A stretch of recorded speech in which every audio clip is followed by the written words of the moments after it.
Hey guys, good morning. So, tara kain tayo ng dried fruit and vegetables. Ayan, subukan natin kainin ang dried and fruit vegetables. Ang una ko nakuha ay mushroom. So, kanina pa pala kami kumakain.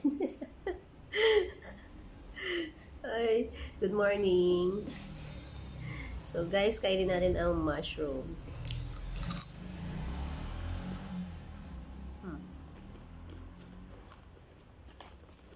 Maganda to sa umaga.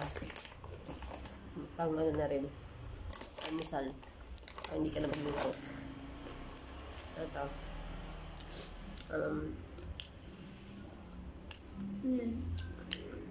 Lasang mushroom. Ito ano. Ito. Carrots. Malamang orange eh.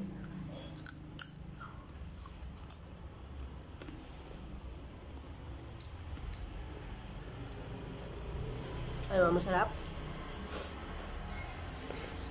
Hindi siya kumakain ng gulay. Pero pagka ganito daw, kakain siya. Aba.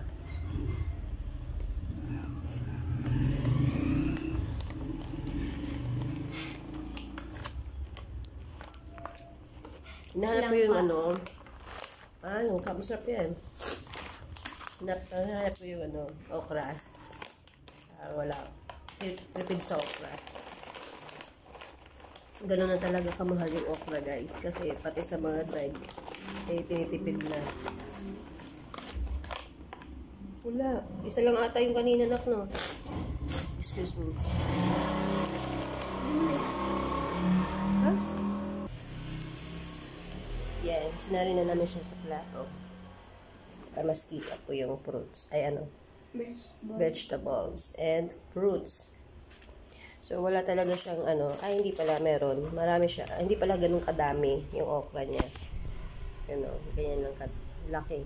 Tapos, dun sa ads commercial, ayan, lalaki na mga pinapakita. Tapos, pag bumili na, ayan o. Tapos, pag binili mo na, ayan, ganyan lang pala siya. Siguro, pagka nagmura na yung, ano, okra, dinadamihan nila yung okra. So, ito po yung kanyang laman. Banana chips. Tsaka ito, hindi ko alam kung anong gulay ito, violet. Gulay ito eh. Ito yung bansa, violet. And, ano to? French fries. Carrots niya ang kapag. Carrots to? Hindi French fries to. Fresh na orange. So guys, mukbang tabalat. Mukbang kami ni Marco. Ngayong umaga. Sige. Sige.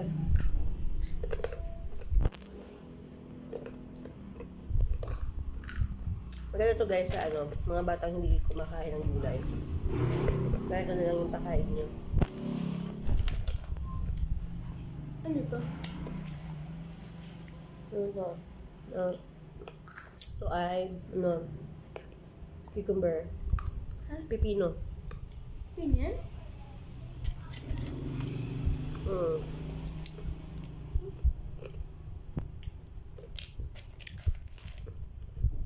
Mushroom.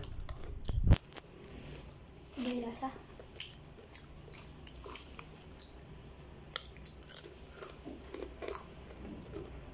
Sarap kasi crunchy. Ito lang yung ano, sobrang crunch. Sobrang ano, tigas. Ito na sa bata.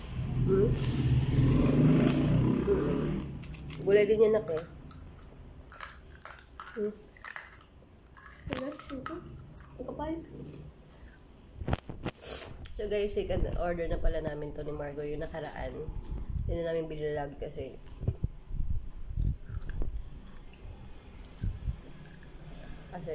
ubos na.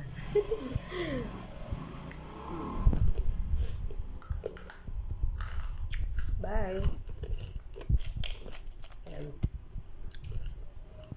Hinuli ko pala yung ano, carrots bago tayo mag-buy ay kainin natin yung ano. Okra. Okra pala, sorry. Akala na siya. Diba hindi ka kumakain ng okra? Kaya mo. Makain na ka. Kumakain ka? Dapat pa kay Kuya JC, no?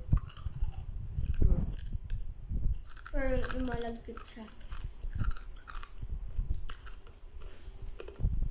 Yun, okra talaga siya kasi habang tumatagal ay naglalaway. Lumalabas yung laway niya. So, ayun lang.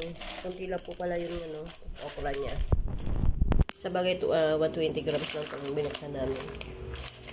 Pero by 1 to 2. Ito, kalabasa.